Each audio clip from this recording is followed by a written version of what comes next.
మనలను సజీవమగు నిరీక్షణతో నింపుతుంది. ప్రియ సహోదరి సహోదరులారా, 1 పేతురు 1 అధ్యాయం 3వ వచనంలో చివరిలో పేతురుగారు పలుకుతున్నారు, సజీవమైన నిరీక్షణతో నింపుకొనుము. ప్రియ దేవుని బిడ్డలారా, ఈ మాటలు ఉదాహరణలో అర్థం చేసుకోవాలంటే ఒక కథగా జరిగిన వాస్తవాన్ని మీకు వివరించాలి, బోధించాలని ఆశపడుతున్నాను. ప్రియదేని బిడ్డలారా, యారోన్ అనే ఒక చిన్న బాలుడు కొండ ప్రాంగణం పైన జీవిస్తూ అనేకమైన ఒడిదుడుకులను ఎదుర్కొంటూ ఉన్నాడు. మందను మేపుకుంటున్నాడు.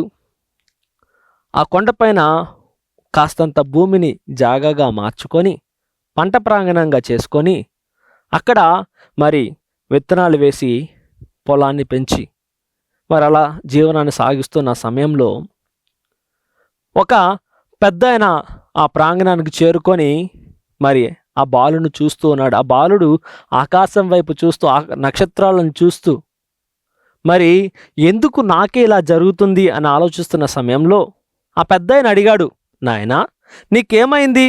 నువ్వెందుకు ఇలా మరి విసిగిపోయి ఉన్నావు? నీవెందుకు నీ జీవితంలో నిరీక్షణ లేకుండా ఉన్నావు? నీ ముఖం చూస్తే అంతా వాడిపోయినట్టుంది, ఏంటి కారణం అని అడిగినప్పుడు ఆ పెద్ద ఆయనకి తన యొక్క సమస్యనంతా చెప్పుకుంటూ ఉన్నాడు. తాత, మరి నేను ఎంత కష్టపడుతున్నాను, మరి నాకు ఎప్పుడు ప్రతిఫలం వచ్చింది, నా జీవితంలో నా కుటుంబంలో ఎప్పుడు ఆనందం ఉంటుంది అని మరి ఆ తాతని ప్రశ్నిస్తూ బాలుడు చెప్తున్నప్పుడు అప్పుడు ఆ బాలుడి దగ్గరికి తాతయ్య వచ్చి పక్కనకి కొంచెం దూరం తీసుకువచ్చి ఒక ముసలామ, ఆమె ఇంటి ఎదురుగా ఎప్పుడూ కూడా ఒక దీపాన్ని వెలిగిస్తూ ఉంటుంది. ప్రతిరోజు సాయంత్రం ఇదిగో ఈ దీపాన్ని ఆమె ఎప్పుడూ కూడా, ఆమెకి శక్తి లేదు, సామర్థ్యం లేదు, కానీ దేవుడు ఆమెను పోషిస్తూ ఉన్నాడు. ఆమె కుటుంబంలో ఒక దీపాన్ని వెలిగించుకుంటూ ఉంది. నీవు కూడా నీ యొక్క గృహాల్లో యొక్క దీపాన్ని ప్రతిరోజు సాయంత్రం తెల్లవారుదాకా దాన్ని వెలగనివ్వు అని చెప్పేసి అన్నాడు. అలా కాలం గడిచిపోయింది. ప్రియదేని బిడ్డలారా, కాలం గడిచిపోయినప్పుడు ఆ బాలుడు వేసిన విత్తనాలు పెద్ద వృక్షాలుగా మారినాయి. ఆ జీవరాశులు 1గా ఉన్నవి 10గా 20గా అభివృద్ధి చెందినాయి. ఇప్పుడు ఈ బాలుడు ఏమి చేయకోకుండానే చక్కగా ఫలములు కోసుకొని తింటూ ఉన్నాడు. ఆయన ఆ బాలుడు ఎక్కువగా చూసుకోకపోయినా కానీ పిల్లల కన్నా తల్లులు, ఆ జీవరాశులు పిల్లల్ని చక్కగా చూసుకొని వాటిని పాలిచ్చి పోషిస్తూ ఉన్నాయి. ఒక పక్కన పిల్లలు మరి గొర్రెలు మేకలు వాటి యొక్క పిల్లలు ఎదుగుతూ ఉన్నాయి. ఇంకో ప్రక్కన చెట్టు నుంచి ఫలాలు వస్తూ ఉన్నాయి. ఈ బాలుడు నీళ్లు పోయటం ఆపేశాడు, కానీ అవి ఫలాలు ఇస్తూ ఉన్నాయి. ఇక్కడ జీవరాశుల యొక్క అభివృద్ధి సంఖ్య అధికమవుతూనే ఉంది. తన జీవితంలో ఒక ఆనందము, సంతోషము, సజీవమైన నిరీక్షణ ఆ బాలుని జీవితంలో గొప్ప మార్పుని తెచ్చింది. ప్రియదేని బిడ్డలారా, కాబట్టి ఈ రోజున నీవు నేను కూడా మన జీవితాలలో సజీవమైన నిరీక్షణ కలిగి ఉండాలి. ప్రభు యేసుక్రీస్తు మన జీవితంలో రాబోతూ ఉన్నాడు, జన్మించబోతూ ఉన్నాడు, ఆయన గొప్ప కార్యాలు చేయబోతూ ఉన్నాడు. మన కష్టాల్లో దుఃఖాల్లో మనం ఏనాడు కూడా విసుగు చెందకూడదు. సజీవమైన నిరీక్షణ మన జీవితంలో మనం కలిగి ఉండాలని మరి యొక్క కథ ద్వారా మనకు బోధింపబడుతుంది. అదేవిధంగా పునీత పేతురు గారు 1 అధ్యాయము 1 వచనంలో మరి 3వ వచనంలో మనం చూసినట్లయితే అది సజీవమగు నిరీక్షణ మీ యందు ఉండునని పలకబడుతుంది. ప్రియదేని బిడ్డలారా, మరి పాత నిబంధనలో మనం చూసుకున్నట్లయితే షడ్రెక్కు, మేషక్కు, అబేద్నెగోలు ఈ ముగ్గురు కూడా మనకి చాలా చక్కగా మరి సుపరిచితమే. ఎవరయ్యా వీరు అంటే ఆనాడు ఆ నెబుకద్నెజరు రాజుకు ఎదురు తిరిగిన వారు, మరి రాజు యొక్క ఆజ్ఞను మీరిన వారు.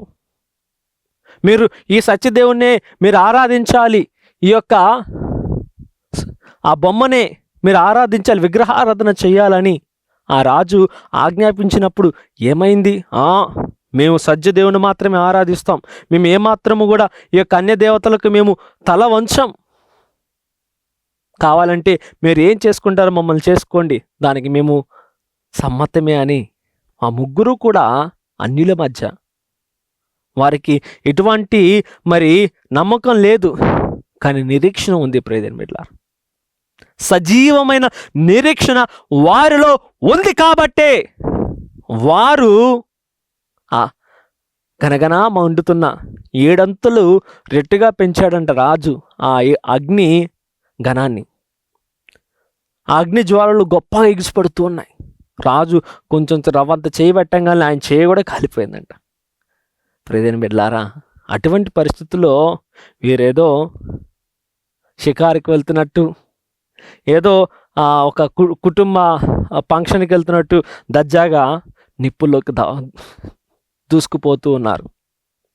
ఒక్కొక్క దాన్ని దాటుకొని వెళ్తూ ఉన్నప్పుడు వారికి కనీసం వారి వెంట్రుకలు కూడా కాలలేదంట. దేవుని యొక్క వాక్కు పలుకుతుంది కదా, నీ తల వెంట్రుకలైనను రాలక నేను వాటిని లెక్కించి ఉన్నాను. నీ కుడి ప్రక్కన 10,000 పడినను, నీ ఎడమ ప్రక్కన 20,000 మంది పడినను నువ్వు వెట్టి అపాయముకు గురి కాకుండా నేను నిన్ను రక్షిస్తానని దేవుడు అభయమిస్తూ ఉన్నాడు. ప్రియమైన బిడ్డలారా, కాబట్టి ఆ ప్రభుయేసు జన్మదినానికి, ఆ లోకరక్షణ యొక్క జయంతి పండగకు సజీవమైన నిరీక్షణ మనలో ఉన్నట్లయితే మన జీవితంలో ఎన్నో గొప్ప ఫలాలను, అద్భుత కార్యాలను, దేవుని యొక్క ఆశీర్వాదాలను మనం చూడగలం. ప్రియమైన బిడ్డలారా, కాబట్టి ఆ సజీవమైన నిరీక్షణను మనం కలిగి ఉండి ఈ రాబోతున్న క్రీస్తు ప్రభు జయంతి పండగకు మనం అందరం కూడా సంసిద్ధమై దేవుని యొక్క ఆశీర్వాదాలు పొందుకుందాం. Praise the lord.